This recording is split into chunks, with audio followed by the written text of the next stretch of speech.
मध्य प्रदेश के विषय में बालाघाट जिले में 6 कॉन्स्टिट्यूंसी में हमने वीडियो सबमिट किया है चुनाव आयोग को। मूर्खों वाला जो शैली अपनाई थी प्रधानमंत्री ने, उसके विषय में, राहु केतु के विषय में जो गृह मंत्री बोले थे, एक मध्य प्रदेश में, एक राजस्थान में, और तीसरा जो मूल ओरिजिन्स की बात की थी गृह मंत्री ने। हमने कहा चुनाव आयोग से कि ये तीनों बिल्कुल आपत्तिजनक हैं। पोलिंग के पहले उसके उल्लंघन के बारे में हमारा भय, हमारी पूरी जो काडर ने हमें बताया है वहाँ से, मध्य प्रदेश का, जहाँ मुख्यमंत्री ने साइलेंस पीरियड के वक्त मतदान के तुरंत पहले अजीबोगरीब बहाने बनाकर कैंपेनिंग का प्रयत्न किया है। हमने 3 मुख्य मुद्दों पे चुनाव आयोग से बातचीत की है। मेरे मानने में सबसे महत्वपूर्ण है वो वाला जिसमें कि हमने 24 नवंबर को बड़े स्पष्ट रूप से कंप्लेंट की थी चुनाव आयोग को कि मॉडल कोड का बड़ा घोर उल्लंघन किया गया है माननीय प्रधानमंत्री और माननीय गृह मंत्री द्वारा। हमने 3 उसमें उदाहरण दिए हैं। मूर्खों वाला जो शैली अपनाई थी प्रधानमंत्री ने, उसके विषय में, राहु केतु के विषय में जो गृह मंत्री बोले थे, एक मध्य प्रदेश में, एक राजस्थान में, और तीसरा जो मूल ओरिजिन्स की बात की थी गृह मंत्री ने। हमने कहा चुनाव आयोग से कि ये तीनों बिल्कुल आपत्तिजनक हैं, घोर आपत्तिजनक हैं, आचार संहिता के बिल्कुल विरुद्ध हैं। इससे कहीं कम कहने पे शुरुआत से कई अरसों से, दशकों से चुनाव आयोग ने कठोर ठोस एक्शन तुरंत लिया है और पार्टियों के विरुद्ध इस बार भी लिया जा रहा है। कानून की ज़मीन, कानून का प्रभाव या दुष्प्रभाव सबके लिए बराबर होता है।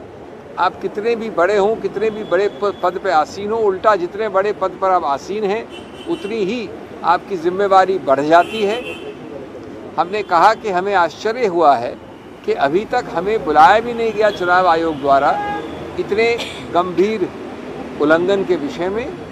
हम आशा और विश्वास करते हैं कि तुरंत, यद्यपि अब चुनाव करीब अंत चरण में आ गया है, अभी भी 3 दिन बचे हैं पोलिंग से पहले, ये अति आवश्यक है चुनाव आयोग के लिए कि वो एक बड़ा स्पष्ट निर्णय दें इन महानुभावों के विषय में।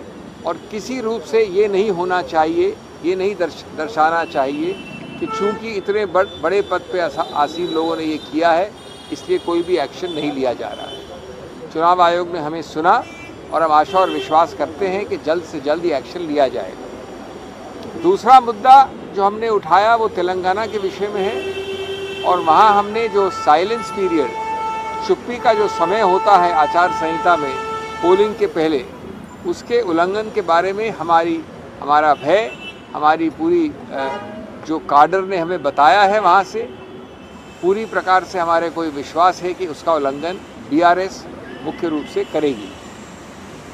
हमने उदाहरण दिया मध्य प्रदेश का, जहाँ मुख्यमंत्री ने साइलेंस पीरियड के वक्त मतदान के तुरंत पहले अजीबोगरीब बहाने बनाकर कैंपेनिंग का प्रयत्न किया है, बल्कि कैंपेनिंग की है।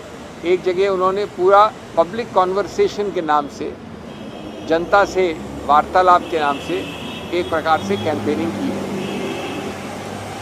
इसी प्रकार से टी शर्ट्स, साड़ीज़ या कार्डर्स शर्ट्स पहन के, मुख्य रूप से पिंक कलर में जो बीआरएस का रंग है, सब जगह अगर साइलेंस पीरियड में जाते हैं, वार्तालाप करते हैं, तो ये भी एक और तौर तरीका है कैंपेनिंग का। हमने बड़ा स्पष्ट चुनाव आयोग से ये विनती की है कि उल्लंघन सीधा और ऐसा दिखने वाला हमेशा नहीं होता है। परोक्ष रूप से जो उल्लंघन होता है, परोक्ष रूप से जो प्रयत्न होते हैं, वो और भी ज़्यादा दोषी ठहराने चाहिए।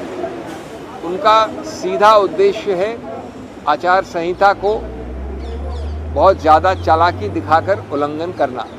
और इसलिए हमने वहाँ भी प्रतिबंध मांगा है। और तीसरा, मध्य प्रदेश के विषय में बालाघाट जिले में 6 कॉन्स्टिट्यूंसी में हमने वीडियो सबमिट किया है चुनाव आयोग को, जिसमें बड़ा स्पष्ट दिख रहा है, बल्कि बहुत भयानक दिख रहा है कि डिस्ट्रिक्ट इलेक्शन ऑफिसर यानी जो रक्षक हैं वो भक्षक बन रहे हैं, सीधा टैंपरिंग कर रहे हैं पोस्टल बैलेट से।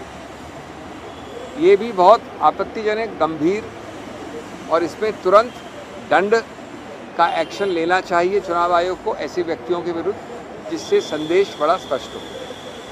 हम आशा और विश्वास करते हैं कि इस प्रकार का जो दुरुपयोग होता है मशीनरी का, या जो उल्लंघन होता है आचार संहिता का, जिसके सबसे बड़े पुलिसमैन हैं चुनाव आयोग, उसमें तुरंत जल्द से जल्द एक्शन लिया जाए। नेशनल दस्तक की आपसे गुजारिश है कि अगर इसको बचाना चाहते हैं तो नेशनल दस्तक को सब्सक्राइब करने के लिए रेड कलर के सब्सक्राइब बटन को दबाएं, फिर बेल आइकन की घंटी दबाएं।